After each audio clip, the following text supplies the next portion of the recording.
Shout out to the Kickin Addiction YouTube fam, baby. I appreciate each and every one of you who have taken your time to come on this channel and share what you were going through, your failures, your success, etc. This is just a quick snapshot of the hundreds and hundreds of hours of live content that we've done over the last couple of years. I really look forward to meeting more of you in the future. So stay tuned and we'll see you soon. Yeah, I actually have both. They're easier to cut. Yeah, the strips are easy to cut for sure. But a lot of people don't know that if you're on the tab, you can ask your pharmacist to cut them, and they have specialized pill cutters that can really cut it good for you. So if any of you guys are out there on tapering on tablets, ask your pharmacist if they can cut it. And I felt so bad. I was like inviting him out for a beer. But anyway. But so will you say he overdosed? He's still alive, or he passed away from an overdose? Yeah, heroin, dude. And so that's when I kind of decided that I was going to start focusing on addiction in my practice. And I had another faculty member that, even though he was a family practice doctor, he did a lot of addiction stuff. And so he introduced me to treating with SUBOXONE and then other methods. And I did a lot of my electives at the psychiatric hospital, working with addiction, and just kind of that's just kind of how I got started. And then I was in a small area in Mississippi. Not a lot of other people were treating addiction. I remember being like, damn, dude, like, and now I'm back to square one. And it's just like, when's this cycle ever going to end? Like, I don't want to be 50 years old, dude, doing this. Yeah. No, I know exactly how you feel, man. Exactly how you feel. I would definitely. You're right about the KRATOM, dude. And you're right about the KRATOM. Like, it helps if you use it for just the first 3 weeks and then stop taking it. Yeah. But addicts like me, dude, that's very difficult to do. It's so good for so many people, because if you can't get out of that lifestyle, like you and I both tried, SUBOXONE is incredible for getting you to stop doing the crazy shit, right? Like I don't think I would have found my way out without SUBOXONE. Can you agree? Same. I owe my life to SUBOXONE. Was it the best thing I could have done to get off opiates? Probably not, but it helped, and it did it. And I got off opiates and I got my life together. Thank God for SUBOXONE.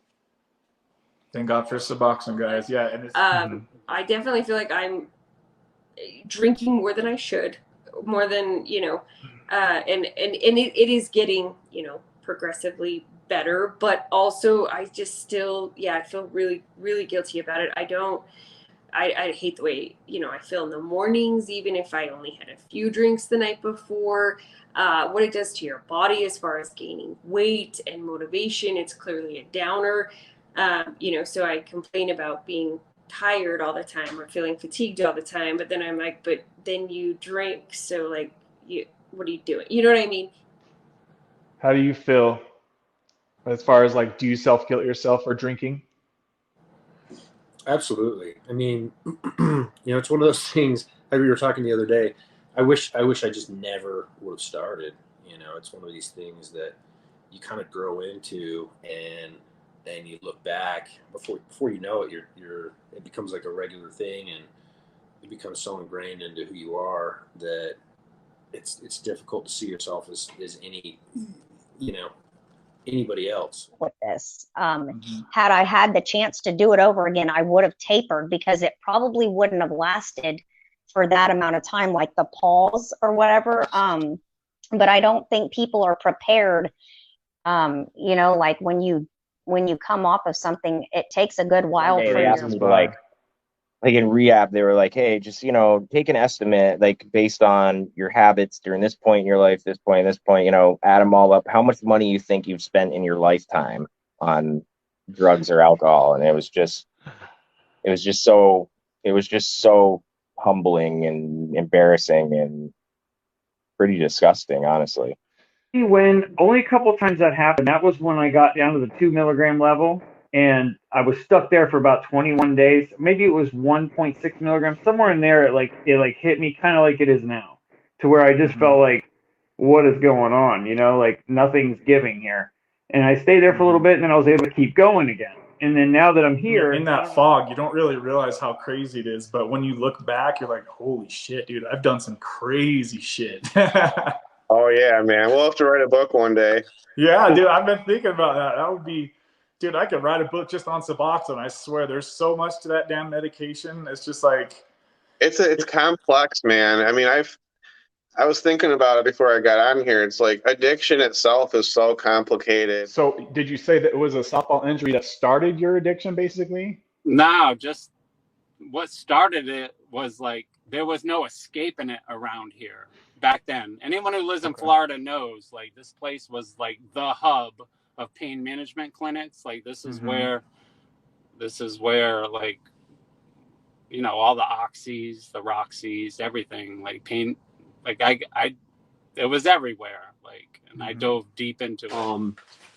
I at the time wanted to get off and I couldn't, and that was really a sticking point for me. My decision to stop celebrating anniversaries. Plus, quite honestly, I had other relapses in there, so it was like, you know, it's a long story. But yeah, I dealt with the stigma of being on Suboxone. But once I got on SUBLOCADE, I was trying to get that word out, because in 12-step meetings, it's a mix of sometimes alcoholics and addicts, especially in today's world. So when SUBLOCADE first came out, I thought, well, this is good because of the diversion and misuse and people running out early. But if it lasts so long, how are my patients going to taper off this, right? This is a horrible drug for people who want to go down on their dose. And I made this early video saying, here's the problems with SUBLOCADE. Well, I was wrong. I was wrong. I mean, I think it's absolutely a phenomenal drug to get to taper off. So, you know, what I think you're referring to is, you know, you're doing this hand to mouth, day after day, week after week, month after month. Well, you know, you do a shot of SUBLOCADE. I mean, he was a lot more functioning than I was.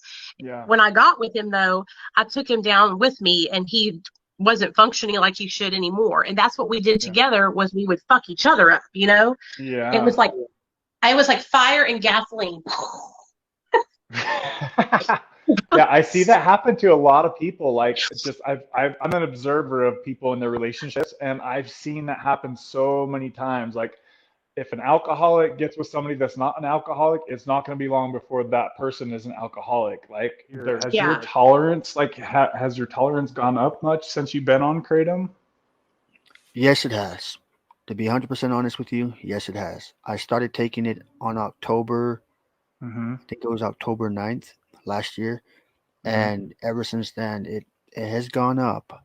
So one thing I don't do is I don't take a large dose at once. I'll take it more frequent. So I take 5 grams in the morning, then 4 hours later, I'll take another 5 grams. And then for dinner, I'll take 3 grams. So that's what it did for me. And that's what was hard to let go of, was that feeling, like you said.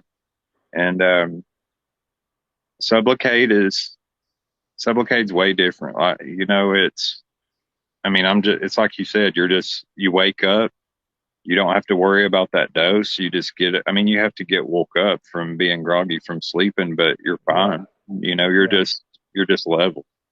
It's not the, the waking up feeling like crap, and I feel like Sublocade's allowing my brain to heal, like as if I didn't even have buprenorphine in my system, you know, like I'm getting emotions back.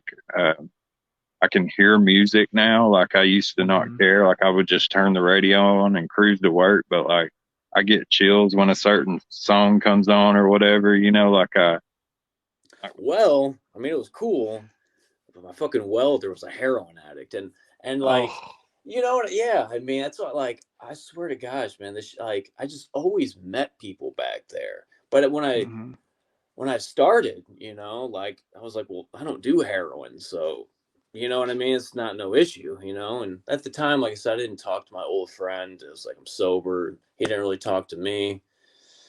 But then, like, around that time is when this was back in 2016. Now, but still, you know, addiction is addiction. It was like 30 to 60 milligrams a day. So I tried every trick in the book to, you know, stop. But I came to the decision that I needed to, you know, see a doctor. And fortunately, with doing a lot of reading and stuff, I knew that Sublocade was going to be something that people were having a lot of success with and something that was attractive to me. So I always knew Suboxone was there, but I mean, I was always, my MO would be to just go do 30 days in treatment and not have to do Suboxone. And I didn't want to go through all that with family and letting people down. I wanted to try to find a way to not have to do that. Okay. What one of those were the most damaging in your experience? That's a really hard question because, like, the answer I would give would not be very popular. I would say if I had to, like, gosh, if I was like behind closed doors and we were all hanging out, we weren't on a stream, I would say marijuana.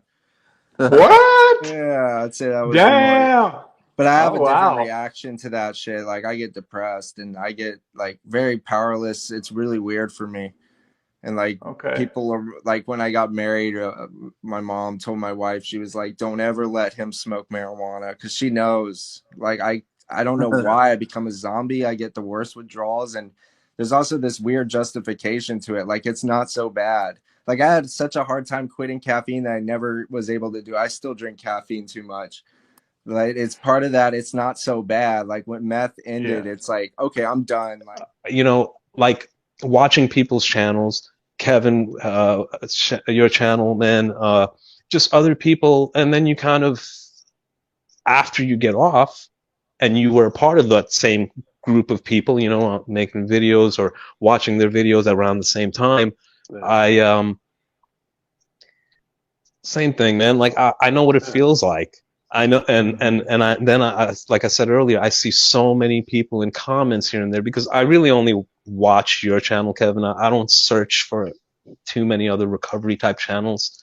Here and there's maybe in my feed something will pop up, but we all want to help, just like we did before. And if somebody, I know what it feels like, and they're taking the time to say, hey, I want to try this. What did you do? Or how did you do it? Or I'm at this much, so I'm gonna help. This is a great community. Like, Kevin, you got some great people, like people that I like that were strangers, like that. Like, I want to see them do well. Like, I care for them, you know, even though they're just on the, like, I talk to Zach sometimes. I have his phone number. I'll shoot him a text, or, you know, shoot him something, you know. He lives an hour from me, you know. But like, there's genuinely like great people in that I chat see a lot daily, you know. I see a lot of people building friendships, even on like older videos. You know, I see somebody comment and then they're like, "No, this didn't work for me," or, you know, "Try this," and then it's just like, you know, it's really been cool to see over the years how many people have created friendships here on the channel. It has to have cost me over $1 million easily, for sure. But with all the time and the money I spent and going to doctors and looking at other people's YouTube videos and doing my YouTube videos, it's like, dude, I could have been living up on the freaking mountain by now. Shit. Right? Oh, well. No, I hear you on that, man. Probably more though, if you think about it, with all the with like the wasted opportunities, the time, and, you know, because it's been 13 and a half years, you know, coming up on a decade and a half for me. And just the time is the worst part. That's the worst part to me, is like, man, the best years of my life, dude, gone. Like my 20s. Like, But the shot didn't hurt as bad as I thought it was gonna hurt. I mean, don't get me wrong, it stings really, really bad, but it was nothing like I thought. Like, in my head, I made it seem like it was gonna be so much worse. So much worse. And I heard if you let your doctor warm it up or let it get a little not so cold out of the fridge, it doesn't hurt as bad, right? I mean, and then you said if he puts it in like the most fat in your stomach. Well, I don't have a ton of fat in my stomach, so either way. And it didn't take me 2 months to get here. You know, it took me 30 years of stupidity. So I'm not going to get better overnight. You know, but every day is just a step forward. You know, I did stuff today that I didn't do yesterday. You know, I feel okay. I'm not dying or anything. So I'm confident that I'm on the right path finally. and everything's gonna get better. Yeah, that's awesome. I'm really happy to see you smiling as you say that. And it's like it's like you know that the hard part's over with. You did all the major Oh hard shit. work, and now you just it's like Marky always say, like the medication's keeping us sick, and now it's just like your brain just has to rewire to be normal. 100 a month, maybe. Okay, so you never went broke trying to fund your habit. No. Okay. So is it safe to say that most of the time that you were getting it, it was from the doctor? Yeah, it was just at the end of the month when I would run out, where I would try to find it off the street, but I couldn't always do that, and I got ripped off. I got like a couple $100 stolen a few times, and somebody tried to hand me a baggie. And when you are addicted to pills, exactly. I knew every brand of Norco, what the shape was, what the numbers on them were. And as soon as that bag started coming over, I'm like, that's not Norco. That's not Norco. And it was like Tylenol 3s or something. Lost a couple $100 that time. I didn't have cravings. That's the main thing.